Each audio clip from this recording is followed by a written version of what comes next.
खुलुमबाय रायजो राजा नोंथांमोन दुलाराय बर' हारिनि थाखायनो मोनसे गोजोनथाव आरो गोग्गाथाव रादाब आरो खौरां मानोना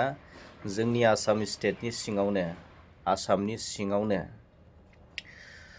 जिथुनाखि गुथि सावथुन फेस्टिभेलाव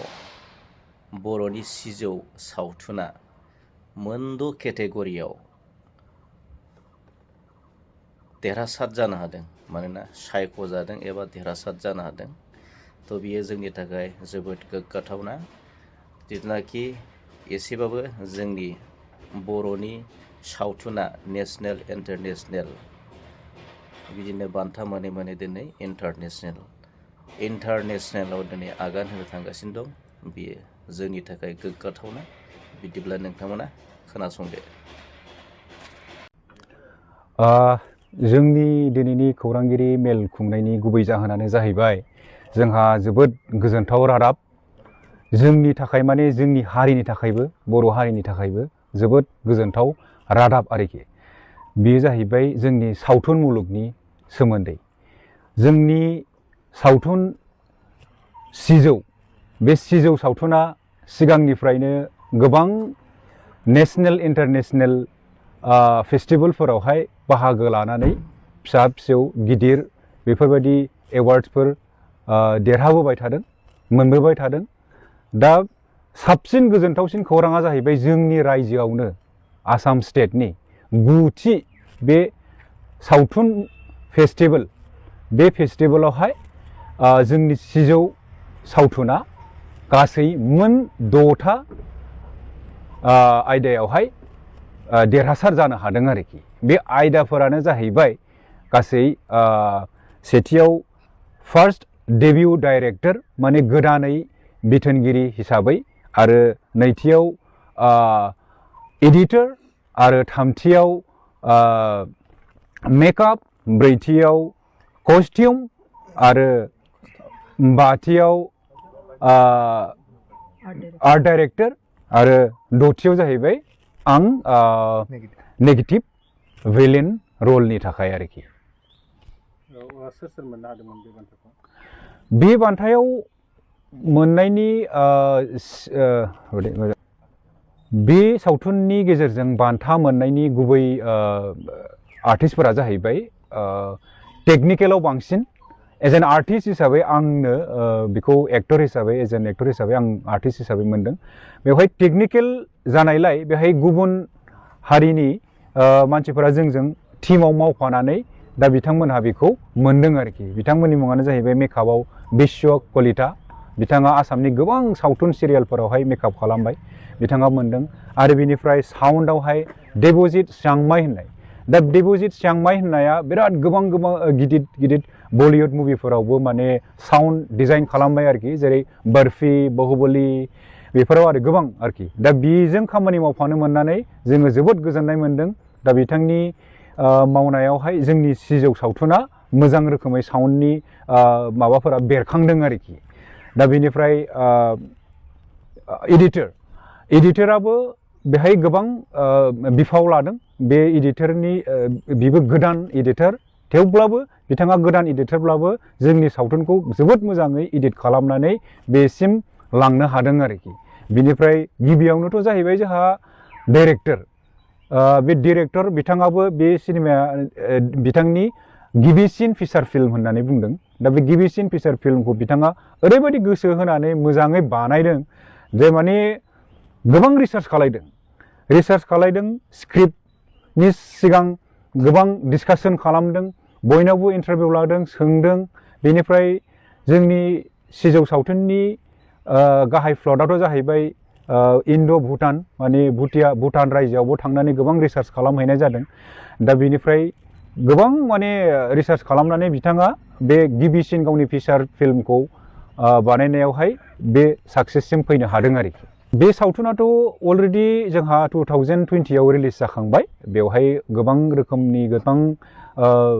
माबा जायगायावहाय जोङो पेन्डेलावबो श' खालामदों जोंनि जायनाखि प्रजेक्टर श' खालामो जोङो लकेलावहाय बेफोरावबो मोजां रेसपन्सखौनो मोनदों आरो बेनिफ्राय जोंहा सिनेमा हलावबो बेखौ रिलिज होदों आरो बिनिफ्राय स्टेटनि गोबां नेशनेल इन्टारनेशनेल फेस्टिभेलफोरावबो बाहागो लाहैनानै गोबां मोजां रोखोमनि रेसपन्स मोन्दों आरोखि। बे सिजौ सावथुना इन्डियान पेन'रमा जायनाखि बियो जोंनि इन्डियानि देरसिन फिल्म फेस्टिभेल गवायाव जायो, बे फिल्म फेस्टिभेलावबो बे सिजौ सावथुना माने सेलेक्सन जादोंमोन आरोखि। जों देरहानो हायाखै, अब्लाबो सेलेक्ट जानायाबो बियो मोनसे जोबोद गिदिर माबा आरोखि बिफाव आरोखि। आं सानो गिबियावनो आंथ' सासे ट्रेनिं लानाय एक्टर हिसाबै माने ट्रेनिं लानाया गोनां। दा बेहाय ट्रेनिं लानायनि बेलायावहाय आं बुंनो नागिरनाय बाथ्राया जाहैबाय मा, साफ्रोमबो मानसिहा गोजानाव थांनानै ट्रेनिं लाहैनो हायाब्लाबो खाथियावनो खाथि खालायाव आजिखालि ड्रामा वार्कशप फिसा बिदिनो थियेटार वार्कशप बेफोरावहाय बाहागो लानानै गावनि एक्टिं स्किलखौ डेभेलप खालामनो हायो। दा बिनिफ्राय जोङो सावथुन मुलुगाव आरो खामानि मावहैयोबा साबसिन गावनि स्किलखौ आरो एक्सप्लर खालामनो हाबावो आरोखि। दा दिनै आं सिजौ मुभियाव नेगेटिभ रलावहाय एवार्ड मोनबाय गुथि सावथुन फेस्टिभेलावहाय। दा बेवहाय आंनि केरेक्टारा सासे भुटाननि टेक्स लांफैग्रानि केरेक्टार। दा बे केरेक्टारनि सायाव आङो स्टाडि खालामदों। दिनै आङो बै सावथुनावहाय भुटाननिनो नेशनेल लेंगुवेज जंका लेंगुवेजखौ आङो 1 मान्थ सासे भुटाननि मानसिजों टिउसन लानानै बे जंका लेंगुवेजावनो आङो दिनै बुंबाय। दा बेबो मोनसे प्रसेस एक्टरनि। दा डायलग बुंनायाबो बा एक्टिं खालामनाया बे प्रसेस। बेथ' आंनि ट्रेनिं लानानै फैनाय, आं NSD पास आउट फैबाय। बिनिफ्राय आङो दा दिनै आंनि प्रडिउसार प्रियम आब' आरो अम आदामोननि बे सिजौ सावथुनावहाय आंनि जायनाखि ट्रेनिं लानानै फैनाय आरो बिशाल चलिहा जायनाखि डाइरेक्टर, बिथाङा आंखौ कास्ट खालामबाय बे रलनि थाखाय। आंनि रला जाहैबाय डेनचेन। डेनचेना जाहैबाय भुटाननिफ्राय फैनानै टेक्स लांफैग्रा। दा आं बे केरेक्टारखौ आङो माबोरै डेभेलप खालामगोन, माबोरै स्टाडि खालामगोन, आं डेनचेनखौ नुफेराखै। थेवब्लाबो आं बेखौ इमाजिन खालामगोन एज एन एक्टर। बे इमाजिन खालामनाय, स्टाडि खालामनाय बे प्रसेसा सासे एक्टरा बै केरेक्टारखौ स्टाडि खालामनो थाखाय बै एक्टर ट्रेनिंनि माखासे मेटेरियेलफोरा, डिभाइसफोरा खामानियाव होयो आरोखि।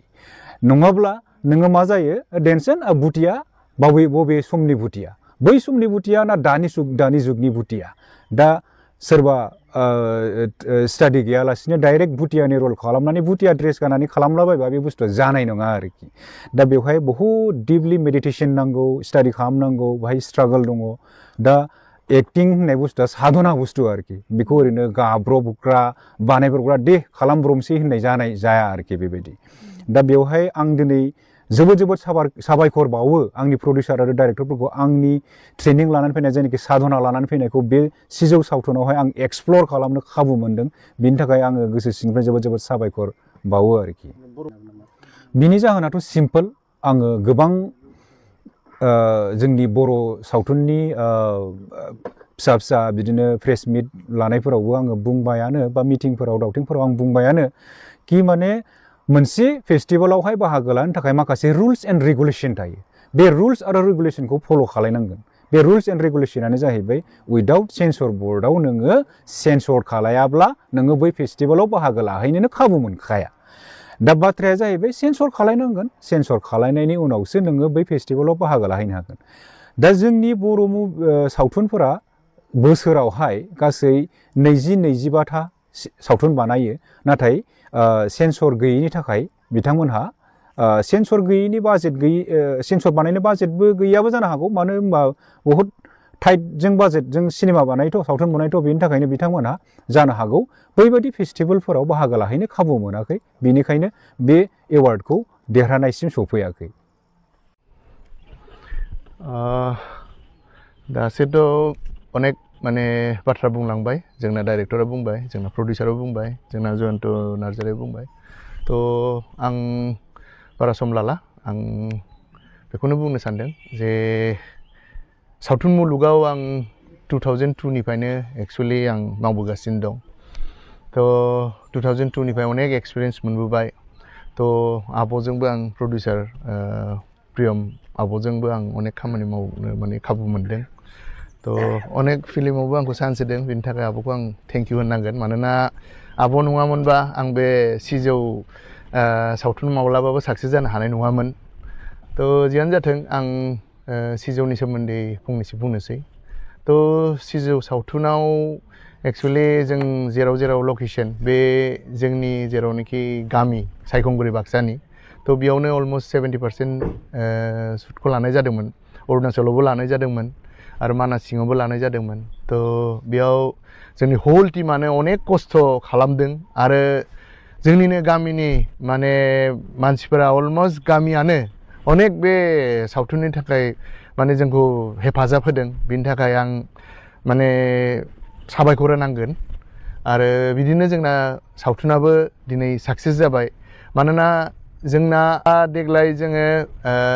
6 केटेगरियाव जोङो मा होनो एवार्ड मोनदों बेखौ जयन्त नार्जारिया बुंखांबाय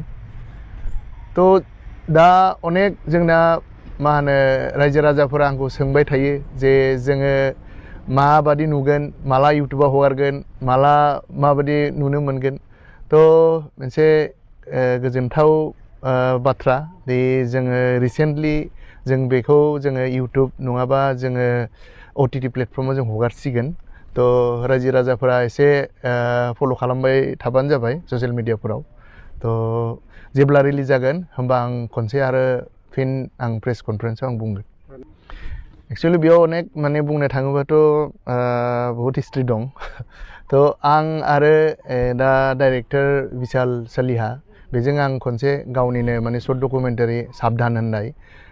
शर्ट डकुमेन्टारि इन्टारनेशनेल माने मा होनो